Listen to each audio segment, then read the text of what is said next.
Oh, so it's about the monk. Yeah, about a monk. What did he do? Well, this is a friend of mine. The monk's your friend? Yeah, he's my friend. Prior Has he got a... Eric. And he's from France. He used to live around here. Literally live around here. On the street. And he was dirty. And Japanese tourists taking photos. And Koreans stopping and pointing and all the rest of it. And this guy would get money once a month.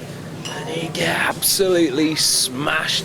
Book himself into a hotel, have a shave, new clothes. 3 days later, after a huge binge of drinking, all his money was spent.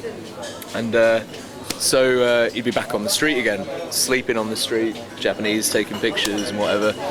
And eventually, it got to the point that he had a little box. I don't know if you want to zoom into the phone box just behind us, but he had a box just behind the phone box. He had a box in there. He'd stand up and say, "Okay, everyone, I go to sleep now. I go to sleep and I go to my house." He'd jump up, walk around the post box, crash out in his box. Then, some guy, I think he was from Iran or something, he sorted him out with a kilo of heroin and a kilo of marijuana. So, he goes on holiday to Koh Phangan, selling smack and marijuana to tourists and whatever. And at first he's just smoking a few joints, but then he decided he's going to start sniffing. So he starts sniffing, then he decides that isn't good enough for him. So he starts jacking up. And he said to me, when I last saw him, he said that he was jacking up so much that 6 hours later he was waking up wondering why he was still alive. And then some Kiwi guy found him. He was a mess. He couldn't walk. His feet were in tatters. He was barefoot all the time. This Kiwi guy took him to Wat Tam Krabok, which is the alcoholic, yabba and drug centre run by monks for free. This Kiwi guy takes him, leaves a donation, and now, a year and a half on, he's a monk, getting people over their addictions, and changed man. No longer sleeps in a box, but still walks around bare feet. There you go.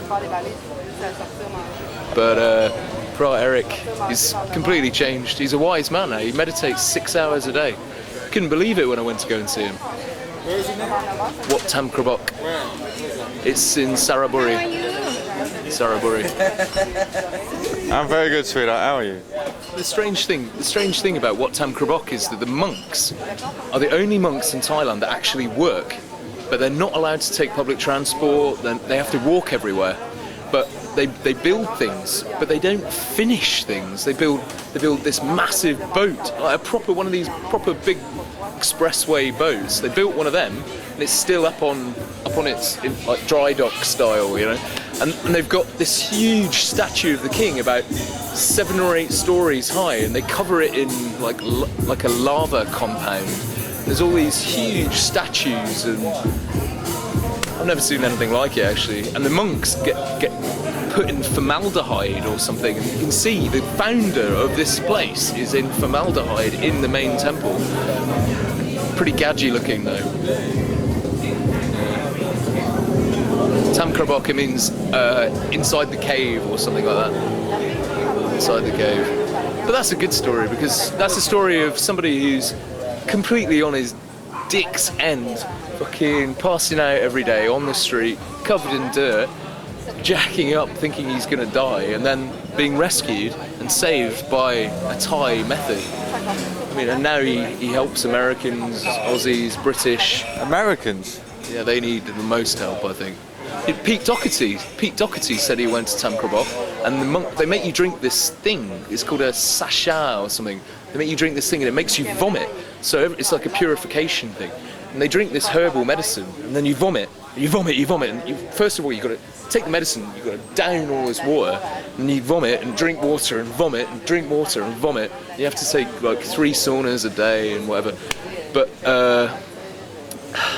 this guy, yeah, Pete Doherty, he reckons the monks beat him when he was doing this vomiting thing. They beat him, which is bullshit, because these guys are the nicest monks I've ever met in my life. So they're not, even if you ask them, No.